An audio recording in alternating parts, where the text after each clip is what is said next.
Hey, welcome back. In this episode, let's look at if anger is a friend or an enemy. Should we be embracing anger or should we be sending this enemy away? If you ask me, I would say anger is one emotion which would really help you to understand yourself. If you ask me, I would say this is the best friend that you can ever have. And this anger would help you in many ways. He's actually a friend.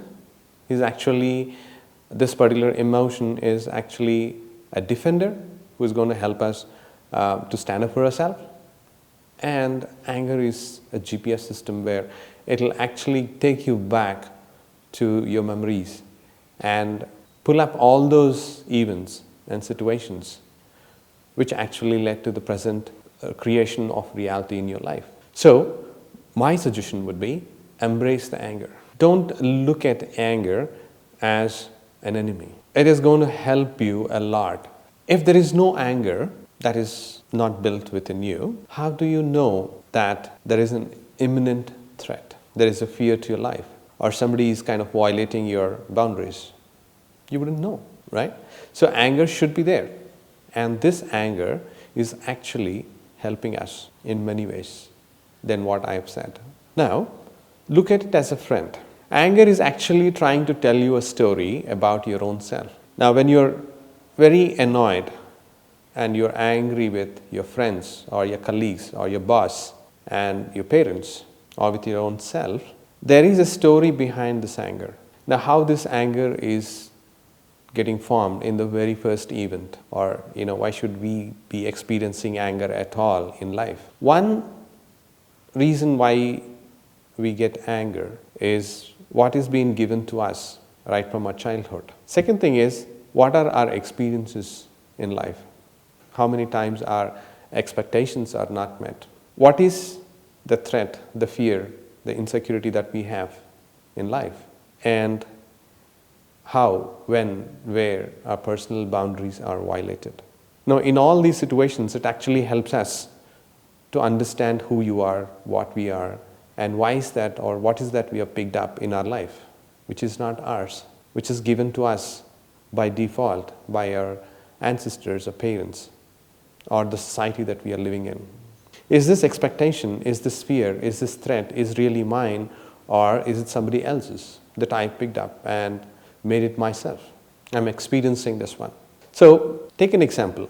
Say your best friend has said something to you and you got hurt. Maybe your value is demeaned, lowered, or ego got hurt, or in some part of your ego you got hurt. Because the person is your best friend, you wouldn't want to react.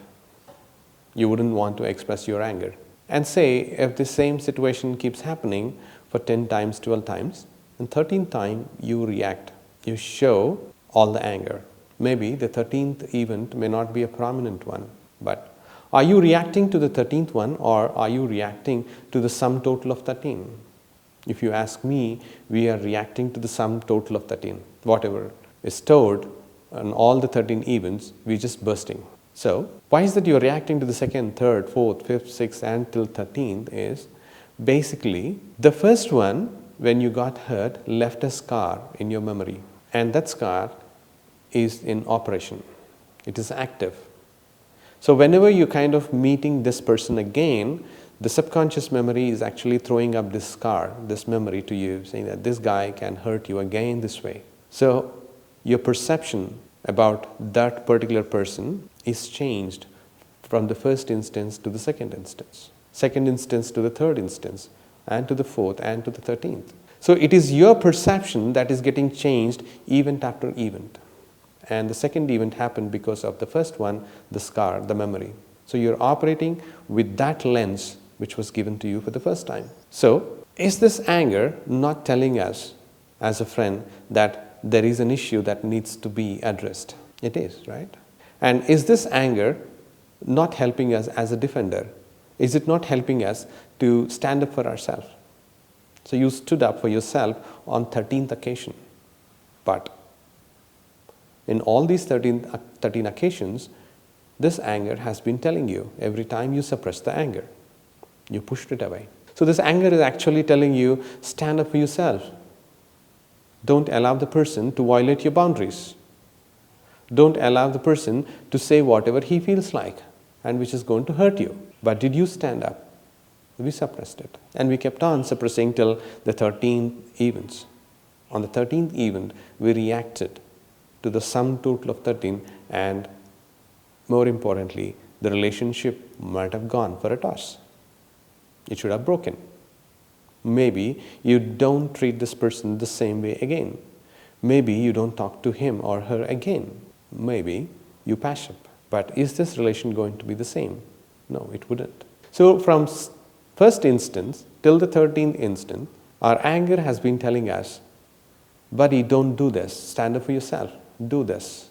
It is trying to tell us a story about our own self. It is trying to tell us that you're not standing up for yourself. It is trying to tell us that your value is less, or rather you are kind of giving less value to yourself. You're not honoring your feelings. This is what our anger has been telling us, and we have not been listening to it. Now, if a situation might have happened somewhere during your childhood and you forgot about it, and today you're experiencing a trigger where somebody is actually triggering a lot of anger in you, so this is a reality which you have created for yourself. A situation where somebody is violated or created a threat for you, or triggered some kind of a fear within you, or triggered some kind of insecurity within you. So this is a reality which you have created for yourself, and you don't know why you created this reality for yourself. Now, who is going to take us to the first and foremost, or the root cause, or the first instant why I have created the present reality? It is only the anger which can take you back to that particular event. Now, an event which happens a decade or 2 decades or 3 decades back, you don't remember consciously. So taking this trigger, this particular anger, if you ask yourself, your subconscious mind, to take you back to that particular event, what actually happened long, long ago, it actually takes you there. So it acts as a GPS to your life. So if you look at this particular anger, every time you're reacting, every time you're getting anger, if we listen to that particular anger, it is trying to tell us a story about our own self. It is trying to tell us some of our attributes, characteristics, inbuilt qualities, where we made them to be wrong. It's not that your attributes, your characters, your qualities are wrong. No. We made something to be wrong.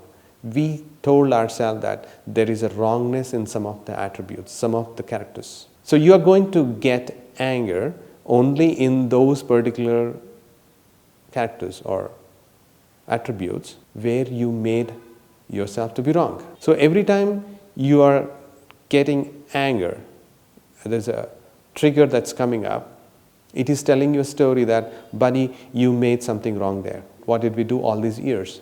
Is whenever we are angry, we either blame somebody, or we found faults with somebody, or we're going to find faults with somebody and close the matter there. He said, it's all because of him, I had to react that way. My anger is because of him, or I'm holding resentment against him, and close the matter there. What is that we need to be doing? No. We need to understand our own self, and anger is the best emotion which can tell us what we are, who we are, why we are, and it is going to tell us what it is all about. So in the next episode, let's look at how it is impacting our health. Till then, have a wonderful time. Thank you so much for watching this video.